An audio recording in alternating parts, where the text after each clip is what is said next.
बहुत समय पहले भारत के एक छोटे से गांव में रघु नाम का एक गरीब किसान रहता था। वह मेहनती था, परंतु उसकी जमीन बहुत उपजाऊ नहीं थी। उसके पास सिर्फ एक छोटा सा खेत था, जिसमें वह बैंगन उगाया करता था। उसकी पत्नी गीता और बेटा मोहन हमेशा उसकी मदद करते। रघु का सपना था कि एक दिन वह कुछ ऐसा करेगा जिससे उसकी गरीबी हमेशा के लिए खत्म हो जाएगी। परंतु हर साल उसकी फसल उतनी अच्छी नहीं होती थी कि वह ज्यादा पैसे कमा सके। गांव के अमीर किसान उसे ताना मारते, लेकिन रघु ईमानदारी से मेहनत करता रहा। एक दिन जब रघु बहुत निराश था, तब गांव के एक बुजुर्ग साधु उसके खेत के पास आए। वह भूखे थे और रघु ने उन्हें अपने खेत के बैंगन खिलाए। साधु बहुत खुश हुए और उन्होंने कहा, रघु, तुम एक बहुत अच्छे इंसान हो। मैं तुम्हें एक जादुई तोहफा देना चाहता हूं। यह बीज लो, इसे किसी ऐसी जगह पर लगाओ जहां कोई फसल न उगती हो, और तुम्हें चमत्कार देखने को मिलेगा। रघु ने उत्सुकता से बीज ले लिए, लेकिन सोचने लगा कि ऐसी कौन सी जगह हो सकती है जहां कोई फसल नहीं उगती। रघु के बेटे मोहन को अंतरिक्ष विज्ञान में बहुत रुचि थी। वह हमेशा तारों और चांद को देखकर सपने देखा करता था। एक दिन उसने अपने पिता से कहा, पिताजी, आपने सुना है कि चांद पर कोई फसल नहीं उगती? अगर साधु बाबा ने कहा कि इस बीज को ऐसी जगह बोना जहां कुछ न उगता हो, तो हमें इसे चांद पर लगाना चाहिए। रघु को यह विचार पागलपन लगा, लेकिन मोहन को पूरा विश्वास था। इस बीच भारत के वैज्ञानिक चांद पर खेती करने के नए तरीकों पर शोध कर रहे थे। मोहन को यह पता चला और उसने इसरो को एक पत्र लिखा, जिसमें उसने अपने जादुई बीजों के बारे में बताया। पहले तो वैज्ञानिकों ने इसे एक मजाक समझा, लेकिन जब मोहन ने पूरी कहानी सुनाई, तो वे उत्सुक हो गए। कुछ महीनों बाद इसरो ने घोषणा की कि वे चांद पर एक प्रयोग करने जा रहे हैं, और मोहन और उसके पिता को आमंत्रित किया गया। रघु और मोहन वैज्ञानिकों के साथ इसरो के मिशन का हिस्सा बने। यह मिशन चंद्रयान-5 था, जिसका मुख्य उद्देश्य चांद पर जीवन के संकेत तलाशना था। जब मिशन की शुरुआत हुई, तो रघु और मोहन बहुत उत्साहित थे। रॉकेट पृथ्वी से उड़ा और कुछ ही दिनों में वे चंद्रमा पर पहुंच गए। वहां का वातावरण कठोर था और वैज्ञानिकों को उम्मीद नहीं थी कि कोई भी पौधा वहां उग सकता है। लेकिन जब उन्होंने जादुई बीज को चांद की मिट्टी में बोया, तो कुछ अविश्वसनीय हुआ। कुछ ही घंटों में एक छोटा सा पौधा उगाया। वैज्ञानिकों की आंखें फटी रह गईं। कुछ दिनों में पौधा और बड़ा हो गया, और उसमें चमकीले बैंगनी रंग के बैंगन लगने लगे। यह नजारा दुनिया भर के लोगों ने लाइव देखा, और हर कोई हैरान था। जब वैज्ञानिकों ने बैंगन की जांच की, तो उन्होंने पाया कि यह साधारण बैंगन से अलग था। इसमें एक खास ऊर्जा थी। दोस्तों, स्टोरी को पूरा अंत तक जरूर सुनें।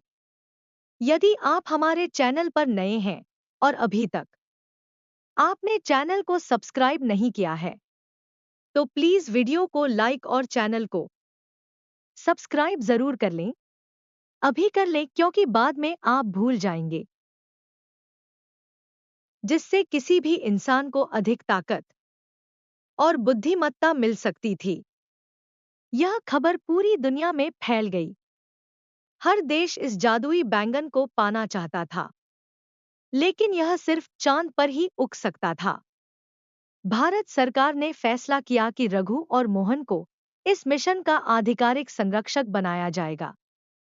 जैसे जैसे यह खबर फैली, कई अमीर लोग रघु के पास आए और बोले, रघु, हमें भी यह बैंगन दे दो, हम तुम्हें बहुत पैसे देंगे। परंतु रघु ने मना कर दिया। उसने कहा, यह जादुई बैंगन सिर्फ मानवता की भलाई के लिए है, न कि किसी के लालच के लिए। लेकिन कुछ लालची व्यापारी इसे चुराने की कोशिश करने लगे। एक दिन कुछ लोगों ने रघु और मोहन को धमकी दी कि अगर उन्होंने बैंगन का बीज नहीं दिया तो वे उन्हें नुकसान पहुंचाएंगे। रघु ने अपने गांव के लोगों को इकट्ठा किया और कहा, हम मेहनती लोग हैं, यह जादुई बैंगन हमें मेहनत की वजह से मिला है, न कि किसी चालाकी से। हमें इसे पूरी दुनिया के भले के लिए इस्तेमाल करना चाहिए। गांव वालों ने उसका समर्थन किया और सरकार ने भी उसकी सुरक्षा का ध्यान रखा। भारत सरकार और वैज्ञानिकों ने इस बैंगन का उपयोग करने का एक शानदार तरीका निकाला। उन्होंने इससे एक विशेष पोषण आहार बनाया, जिससे भूख से पीड़ित लोगों को मदद मिल सकती थी। दुनिया के कई गरीब देशों में यह भेजा गया, जिससे लाखों लोगों की जान बची। रघु और मोहन को भारत रत्न पुरस्कार से सम्मानित किया गया। उनका गांव समृद्ध हो गया और उन्होंने एक कृषि अनुसंधान केंद्र की स्थापना की, जहां गरीब किसानों को खेती के नए तरीके सिखाए जाते थे। रघु और मोहन का जीवन अब पूरी तरह बदल चुका था।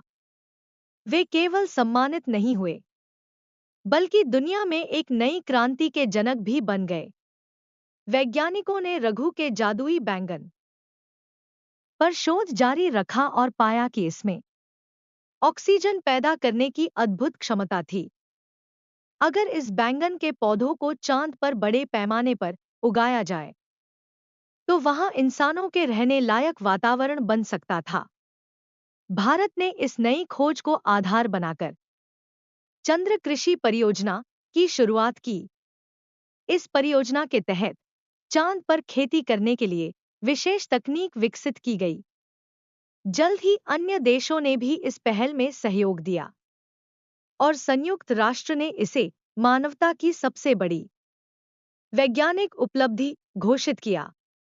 रघु और मोहन अब केवल किसान नहीं रहे, बल्कि अंतरिक्ष कृषि के विशेषज्ञ बन गए। वे इसरो और नासा के वैज्ञानिकों को अपने पारंपरिक ज्ञान और जादुई बीजों की देखभाल के तरीके सिखाने लगे। हालांकि दुनिया में कई लोग इस खोज से खुश थे। कुछ लालची लोग अब भी इसे हथियाने की कोशिश कर रहे थे। अंतर्राष्ट्रीय कंपनियां इस बैंगन के बीज को अपने नियंत्रण में लेना चाहती थीं, ताकि वे इसे महंगे दामों पर बेचकर अरबों रुपए कमा सके। एक दिन कुछ अज्ञात लोग रघु के गांव में आए और उसे धमकाने लगे कि वह अपने बैंगन के बीज उनके हवाले कर दे। लेकिन रघु ने मना कर दिया। उन्होंने कहा, यह प्रकृति का उपहार है, इसे बेचा नहीं जा सकता। यह पूरी मानवता के लिए है, न कि किसी के निजी लाभ के लिए। जब सरकार को इस षड्यंत्र की खबर लगी, तो उन्होंने सख्त कदम उठाए। इन लालची लोगों को गिरफ्तार कर लिया गया और कानून पास किया गया कि यह बैंगन सिर्फ वैज्ञानिक शोध और मानवता के लाभ के लिए इस्तेमाल किया जाएगा। कुछ सालों बाद वैज्ञानिकों ने चांद पर पहला हरित उपग्रह स्थापित किया, जहां बैंगन और अन्य पौधे उगाए जाने लगे। यह एक बड़ी सफलता थी, क्योंकि इससे भविष्य में चांद पर इंसानों के रहने की संभावना बढ़ गई। रघु और मोहन को इस ऐतिहासिक मिशन का मुख्य सलाहकार बनाया गया। अब वे एक छोटे गांव के साधारण किसान नहीं रहे, बल्कि पूरी दुनिया के लिए प्रेरणा बन गए थे। समय बीतता गया और मोहन बड़ा होकर एक वैज्ञानिक बन गया। उसने अपने पिता रघु की तरह ईमानदारी और मेहनत को अपनाया। उसने चांद पर खेती करने की नई तकनीकों पर शोध किया और मंगल ग्रह पर भी खेती करने की संभावनाएं तलाशने लगा। रघु अब बूढ़े हो चुके थे, लेकिन जब उन्होंने देखा कि उनका बेटा उनके सपनों को और आगे ले जा रहा है, तो उनकी आंखों में खुशी के आंसू आ गए। उन्होंने मोहन से कहा, बेटा, हमने कभी सोचा भी नहीं था कि एक किसान के बैंगन की खेती चांद पर जीवन का आधार बनेगी। यह सब मेहनत, ईमानदारी और सही नियत का परिणाम है। मोहन ने अपने पिता के चरण छूकर कहा, पिताजी, आपने जो शिक्षा दी, वही मेरी असली ताकत है। अब हमारा अगला सपना मंगल ग्रह पर भी खेती करना है। प्राकृतिक संसाधनों का सही उपयोग करने से पूरी दुनिया बदल सकती है। अगर नीयत अच्छी हो, तो कोई भी सपना साकार किया जा सकता है। ईमानदारी और मेहनत ही सफलता की असली कुंजी है। विज्ञान और परंपरा का सही मिश्रण चमत्कार कर सकता है। इस तरह एक गरीब किसान रघु और उसके बेटे मोहन की मेहनत से पूरी दुनिया को एक नई दिशा मिली। चांद पर उगाए गए जादुई बैंगन ने पृथ्वी के लोगों के लिए नई संभावनाओं के दरवाजे खोल दिए और इंसानियत की भलाई के लिए एक नई राह दिखाई। जहां चाह, वहां राह। ईमानदारी और परोपकार का फल हमेशा अच्छा होता है। लालच का अंत बुरा होता है, लेकिन मेहनत और सच्चाई से सफलता मिलती है। प्यारे दोस्तों, यह कहानी यहीं पर समाप्त होती है।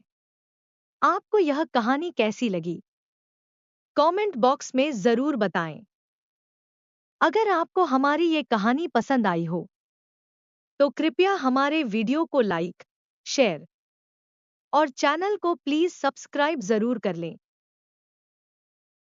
इससे हमें मोटिवेशन मिलता है और आप तक ऐसी ही प्रेरणादायक और मजेदार कहानियां सबसे पहले पहुंचती रहेगी। प्यारे दोस्तों, नमस्कार।